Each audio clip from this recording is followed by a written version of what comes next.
With his eyes red-rimmed, the long-lost heir pointed a finger at my face in front of the entire senior class, screaming that I had stolen his life as a billionaire's son and that I should crawl back to the gutter. I couldn't help it. I laughed out loud. He was really going to stake his claim without doing any basic research. That multi-billion-dollar fortune he was talking about? Every last bill was issued by the Bank of Heaven and Hell. Our family runs a funeral home, you idiot. Ethan, you've been living my life for 18 years. Are you trying to steal my fiancée now, too? Caleb Vance's eyes were bloodshot, his fists clenched tight. He was standing on the teacher's platform in our AP Physics classroom, with all our classmates watching the drama unfold. The most popular girl in school, Ashley Monroe, stood beside him, clutching his sleeve with a look of pure adoration. I was in the back row, cleaning out my ear with my pinky. How exactly was I stealing his fiancée? Ashley's family ran a wholesale floral business, specializing in wreaths. My family ran a chain of funeral homes. In our world, that's called synergy. Our parents got drunk together once and made some dumb joke about an arranged marriage. Caleb, don't get so worked up, Ashley said, her voice like honey. Ethan's just confused right now. Tears started rolling down Caleb's cheeks. Ashley, you don't get it. I suffered for 18 years in some backwoods town. I barely had enough to eat. And him? He was living in a mansion, driving luxury cars. Now that I'm finally home, he refuses to get out of my family's house. Every head in the class swiveled to look at me. Their eyes were dripping with contempt. Ethan's got some nerve. Seriously, stealing someone's life and then squatting in their house. I stood up. The legs of my chair scraped against the linoleum, a piercing shriek that silenced the room. I looked at Caleb. You want me to get out of the Vance house? That's right. You're fake. Give me back the billion-dollar fortune that belongs to me. Caleb's voice cracked on the last word. I burst out laughing. I honestly couldn't hold it in. A billion-dollar fortune? To be fair, the held bank notes we had stacked in 3 separate warehouses probably added up to a few trillion. The looks I was getting from my classmates turned from contempt to confusion. Caleb's face was turning purple. What are you laughing at? You stole my identity as the heir to a fortune, and you have the nerve to laugh.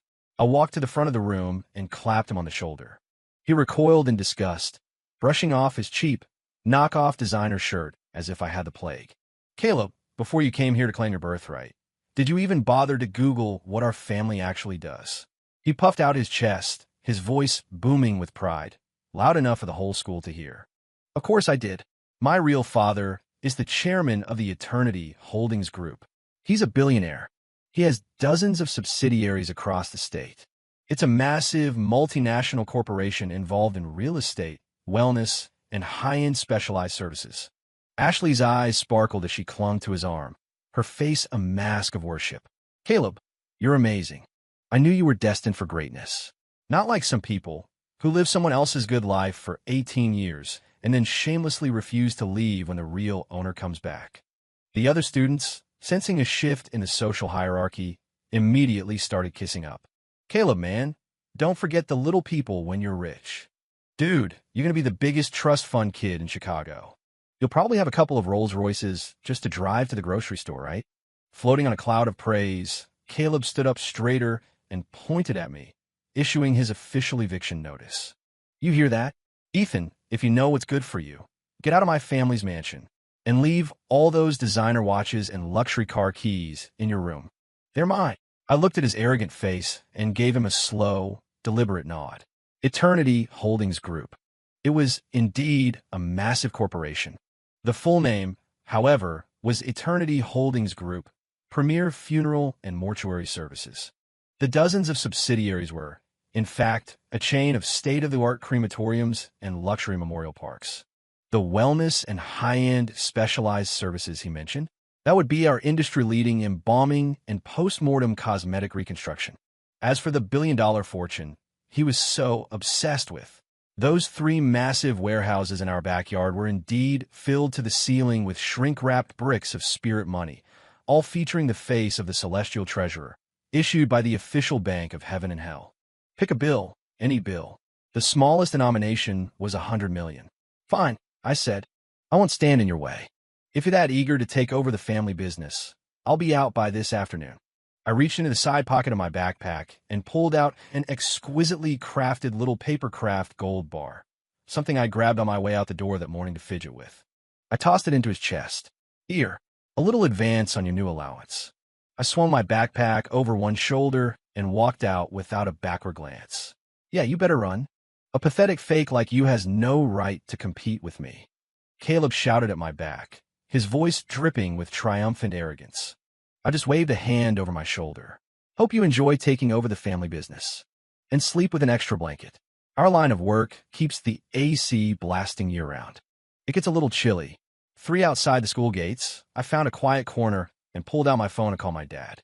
Dad, your real son told me to get lost. So I'm gone. On the other end of the line, Frank Vance was loudly chewing on a piece of garlic bread. The sound was deafening. The background noise was a strange mix of a droning organ, muffled chanting, and the faint but distinct sound of professional wailing. What the hell are you talking about? You little punk. Where do you think you're going? Frank nearly choked on his food, bellowing into the phone. We've got a VIP service tonight at the Oak Ridge Crematorium. The old man Henderson, the tech mogul, his viewing is tonight. I'm counting on you to lead the procession. You're not bailing on me, are you? Not bailing. Your biological son just ordered me, in front of my entire class, to get out of the house. Said he was ready to take full control of the billion-dollar family fortune, and that I was in his way, I said calmly. Frank went silent. Even the organ music in the background seemed to pause for a beat. Caleb, what the hell does he know about a billion-dollar fortune? Can he even handle it? Does he know how to survey a cemetery plot for good feng shui? Does he know how to do reconstructive work on a trauma victim? The kid probably can't even tell the difference between embalming fluid and holy water. Now, Dad, that's not fair.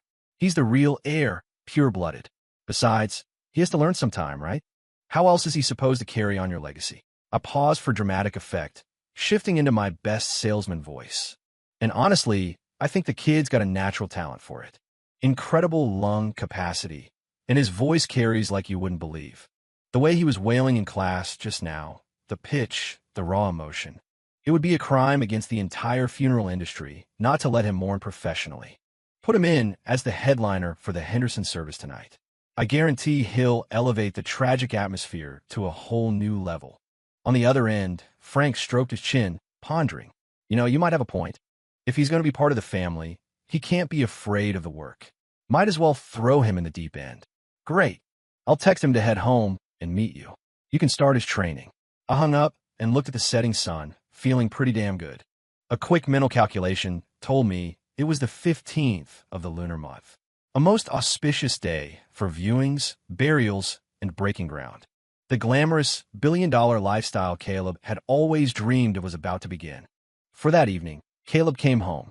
Or rather, he came to the Vance family headquarters, the Grand Serenity Funeral Home's VIP Vigil Tower. The building was opulently decorated, designed to look exactly like a 5-star hotel. Caleb got out of his Uber, his eyes shining as he stared up at the gold leaf sign. He conveniently skipped over the words funeral home, focusing only on the Grand Serenity and VIP. I was sitting on a plush sofa in the lobby, sipping a cup of tea. Somber classical music played softly over the sound system. Caleb strode in, looking around in awe. Ethan, I knew it. You're still squatting here. He sneered, his face darkening when he saw me. Before I could answer, my sister, Becca, walked over. She was wearing a sharp black pantsuit, a small white flower pinned to her lapel, and holding a stack of service programs. You're Caleb? Becca asked, looking him up and down. Cease. That's me, Caleb said, instantly switching to a sweet, boyish smile. Becca nodded. You look sturdy. Good. Come with me to the back. The back? To see my new sports car? Caleb asked, his face alight with anticipation. Sports car? Oh, you mean the hearse. It's in the shop today. Come on, you can help me with a sticky cooling unit. The one in viewing room 3 is acting up. Becca said it without even looking at him, already walking away. Caleb froze. Cooling unit? What cooling unit? I took a sip of my tea and offered a helpful clarification. It's a refrigerated casket. The core of our business. Caleb's knees buckled. He dropped straight to the polished marble floor. 5, this is what you guys do. Caleb's voice trembled. It's what we do. You're a Vance now, too. I corrected him. Becca turned around, her brow furrowed. Stop wasting time. The family is waiting outside. If we miss the viewing window, I'm docking your allowance for the month. Caleb shook his head frantically. No way. I'm not doing it. I want to see Mom and Dad. I'm the heir to $1 billion fortune. I don't move dead bodies. He scrambled to his feet and turned to run. Just then, the main doors opened. Frank and Martha Vance walked in, both dressed in traditional, high-collared black jackets. They were just back from surveying a new plot at the cemetery. Caleb, where are you running off to? Frank asked, grabbing Caleb's arm. Years of heavy lifting had given him a grip like a vice. Caleb couldn't break free. His eyes turned red. Dad, they're bullying me. Ethan and Becca are trying to make me move a corpse, he whined, squeezing out a couple of tears for effect. Martha walked over, stroking his head with a pained expression. Becca, how could you ask your brother to move a body? Caleb shot me a triumphant smirk. Martha continued, he just got here. He doesn't know the proper technique. What if he bumps or scratches the client? Have him start by shadowing Ethan in the prep room. Learning cosmetics is much easier. Caleb's smile froze on his face. He sucked in a breath, but it never came out. His eyes rolled back in his head, and he fainted on the spot. 6 when Caleb came to, he was lying on a sofa in his second-floor break room. I was sitting nearby, peeling an apple. He shot upright, gasping for air. You're awake. Apple. I offer him a slice. He slapped it out of my hand. Ethan, this is your sick joke, isn't it? You planned all of this to screw with me. The funeral home, the crematorium, it's all a lie. You just want to humiliate me, he shrieked hysterically. I sighed. I got up, walked to the window, and yanked open the heavy blackout curtains. The window overlooked the back lot. Visible under the security lights were a long row of gleaming, stainless steel refrigeration units, the tall chimneys of 3 industrial crematoriums, and dozens of life-size paper effigies. People, cars, houses, stacked neatly in an open area.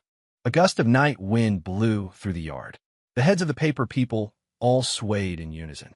Caleb screamed. He scrambled backward until his back hit the wall, clamping his hands over his eyes. Do you believe me now? I said, closing the curtains. We really are loaded. We have over 300 different styles of burial suits alone. I don't believe it.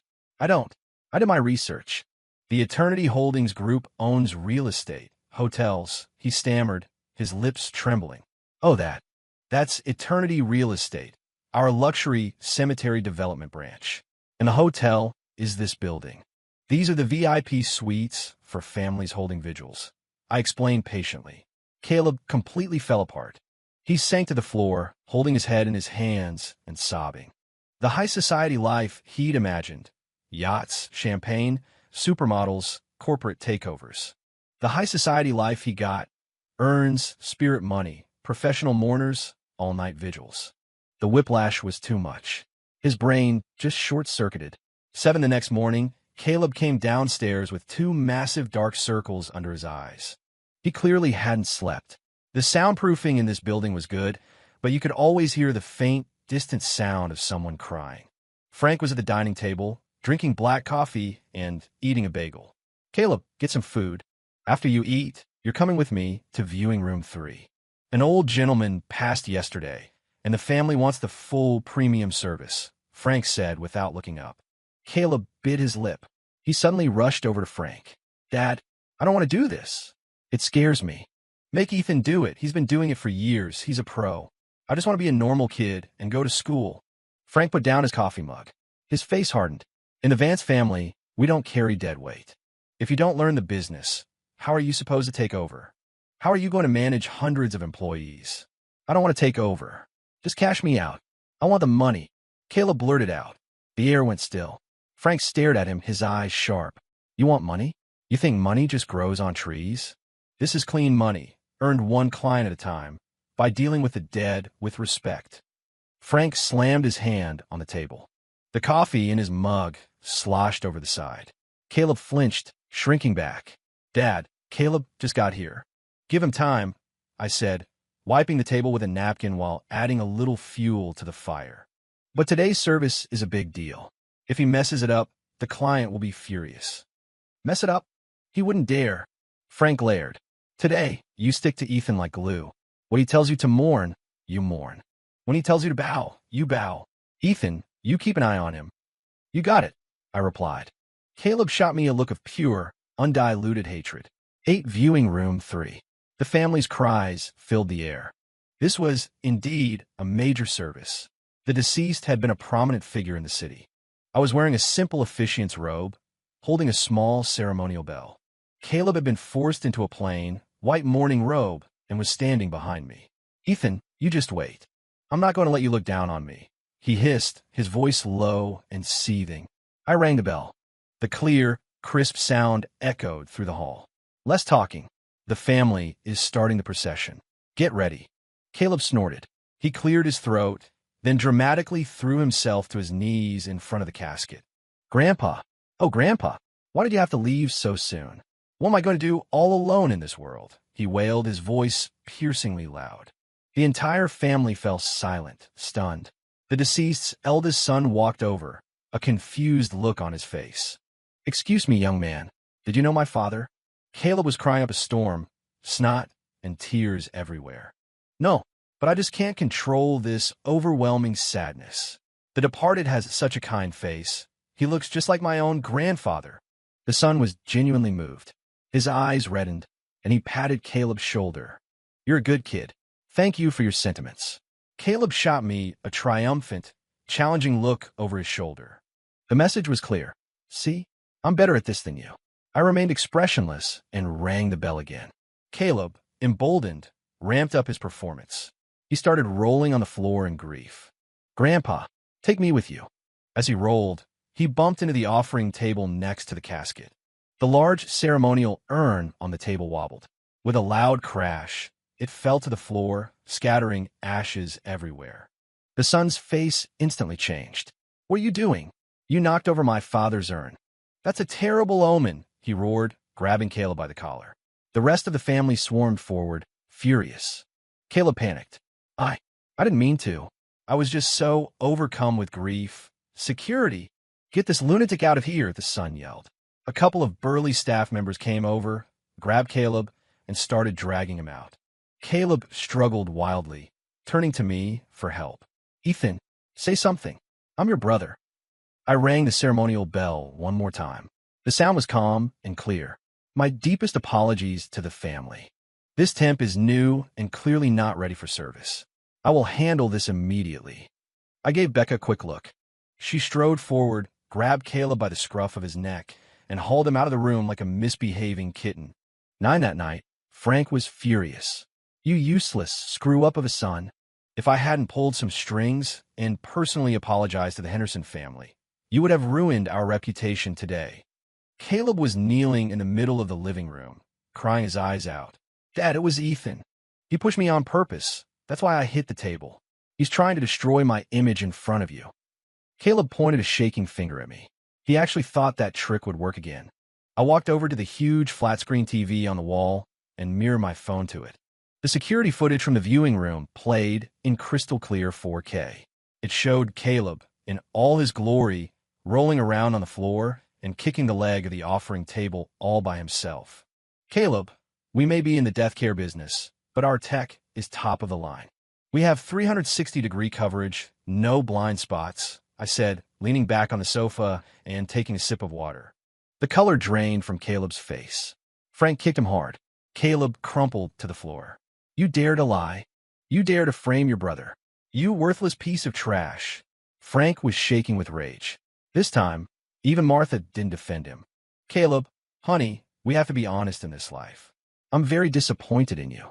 Caleb just lay there, a crumpled heap on the floor, biting his lip so hard it bled. The look he gave me could have killed.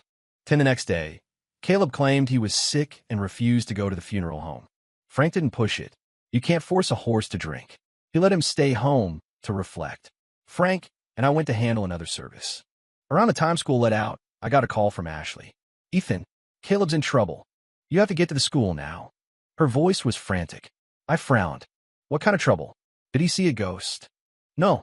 Some thugs have him cornered by the gate. They say he owes them money. I hung up and found Frank. Dad, I have to go to the school. Caleb's cornered by some loan sharks. Frank snorted. Go, and take the new company car. Make an impression. Nobody messes with Frank Vance's son and gets away with it. I grabbed the keys and headed to the garage. I hit the unlock button. The headlights of a brand new, jet black, extended wheelbase Cadillac hearse flashed. I opened the driver's side door, slid in, and floored it. The engine let out a low, menacing rumble. 11 The school entrance was a mob scene. It was peak dismissal time.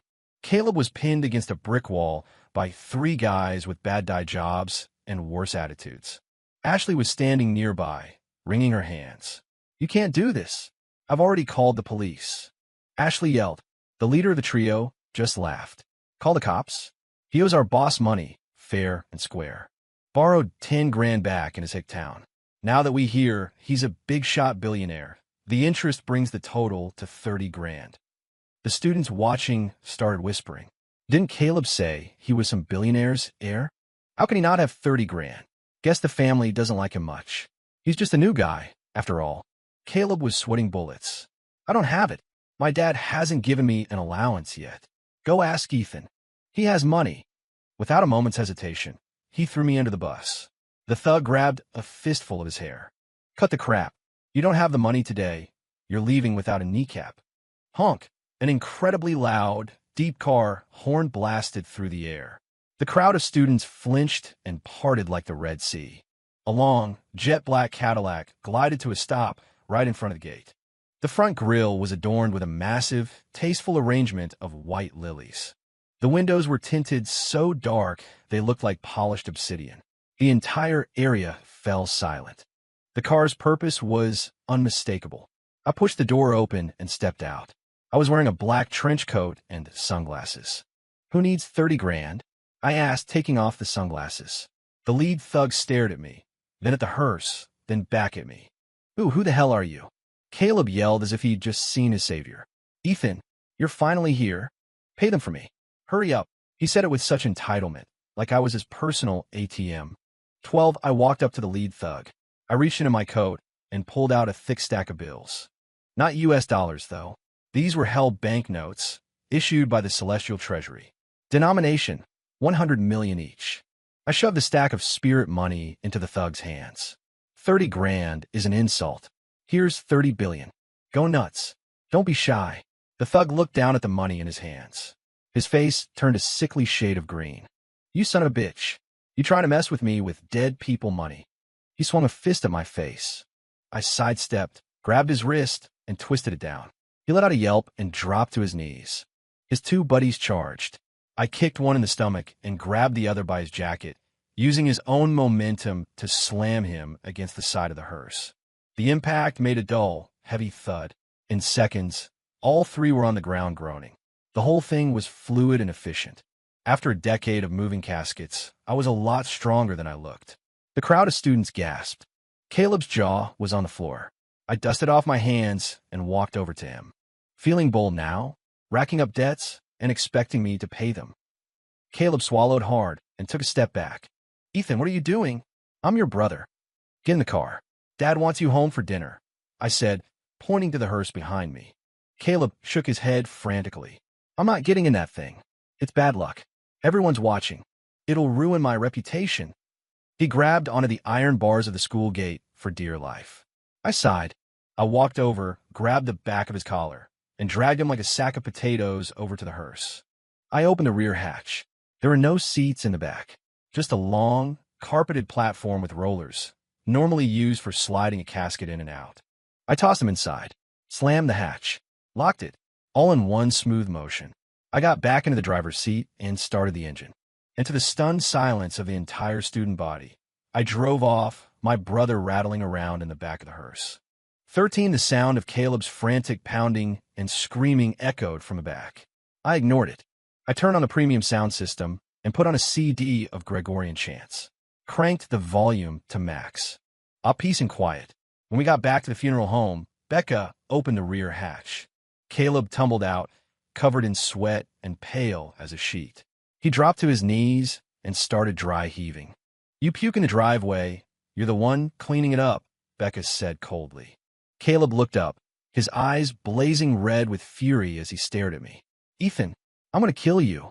You humiliated me in front of everyone. You've ruined me." He scrambled to his feet, and lunged at me like a wild animal. I didn't move. Frank stepped out of the main building and delivered a swift kick to Caleb's stomach. Caleb collapsed again, clutching his gut and howling.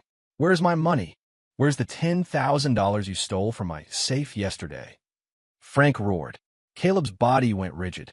He thought he'd been so clever, forgetting that the Eternity Holdings Group was covered in security cameras. I used it to pay my debt. They were forcing me," he stammered. "Pay your debt? You spent all 10 grand on in-game purchases for some mobile game. Do you think I'm an idiot?" Frank screamed, looking around the yard for something to hit him with. I handed him a push broom. Frank grabbed it and brought it down hard across Caleb's back. His scream echoed across the property, so loud that even the neighbor's dog stopped barking.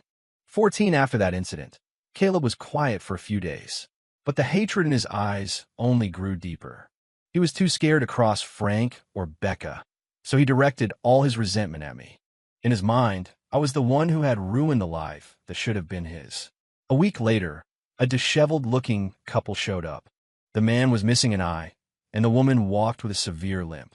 They stood at the entrance to the funeral home and unfurled a large, hand-painted banner. It read, "The Vance family are crooks. Stole our son. Now pay what you owe." Passers-by started to gather, pointing and whispering. I heard the commotion and walked outside to see what was going on. Caleb followed me out. The moment he saw the couple, his face went pale, and he tried to duck back inside. I grabbed his arm. "Where are you going? Your foster parents are here. Aren't you going to say hello?" The couple saw Caleb and immediately rushed toward him. "Caleb, my boy," the woman shrieked, collapsing to the ground and slapping her thighs. "We raised you from a baby. You get a taste of the good life, and you forget the mom and dad who loved you." The man pointed a grimy finger at me. "It was you. You stole our boy's life. The Vances owe us $500,000. If you don't pay up, we're suing you for everything you've got." The crowd murmured. "That family looks like they've had it rough. So Ethan really is the fake one. That poor other kid." Caleb violently shook their hands off him. His face was a mask of disgust. "What are you doing here? I already gave you the 10,000 to shut you up. Get out of here. Just go," he hissed under his breath. "So that's where the 10 grand really went." The man sneered. 10,000? You think that's enough to buy our silence? You're a rich kid now. 500 grand. Or we'll be here every single day until we run your precious business into the ground." With that, the man lay down flat on his back, right in the entranceway, closed his eyes, and played dead. The woman immediately followed suit. It was a classic, shameless shakedown. Caleb was frantic. He knew Frank valued the business's reputation above all else. If they caused a big enough scene, he'd be the one kick to the curb. 15, I looked at the 2 bodies on my driveway. I smiled. Playing dead in front of a funeral home? They couldn't have picked a better spot. I took out my phone and used the internal intercom app. "Team Alpha and Bravo, gear up and report to the main entrance. We have a walk-in. Priority service." Less than a minute later, Becca emerged with a dozen employees in matching black suits. They weren't carrying weapons. They were carrying symbols, horns, stacks of spirit money, and ceremonial banners. Becca gave a sharp wave of her hand. A brass quintet immediately surrounded the couple and launched into the most ear-splitting, chaotic funeral dirge I had ever heard, blasting it directly into their ears.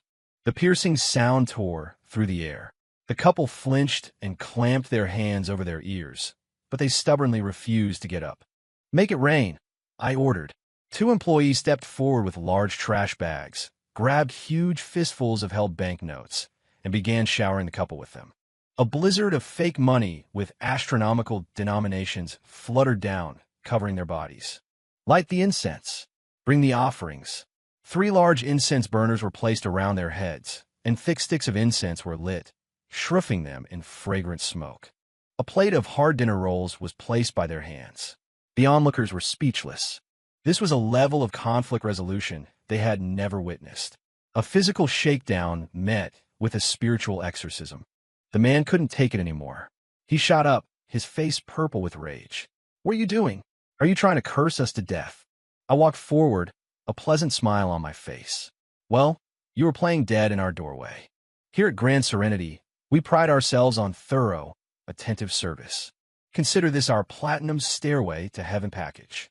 It's on the house. The man was shaking with fury. He swung a punch at me. "I'll kill you." I didn't even flinch. Two police officers suddenly stepped out from behind the main gate, grabbing the man's arms and expertly cuffing him. The click of the handcuffs was crisp and final. The man froze. "What is this? Police brutality. I'm the victim here." 16, I held up a file folder for the man to see. Rick Miller. Sherry Miller. "Do you really want to explain how Caleb ended up in your care? Because we both know the truth, don't we?" Caleb's head snapped up, his face a mask of disbelief. "What do you mean? They found me. I was legally adopted, wasn't I?"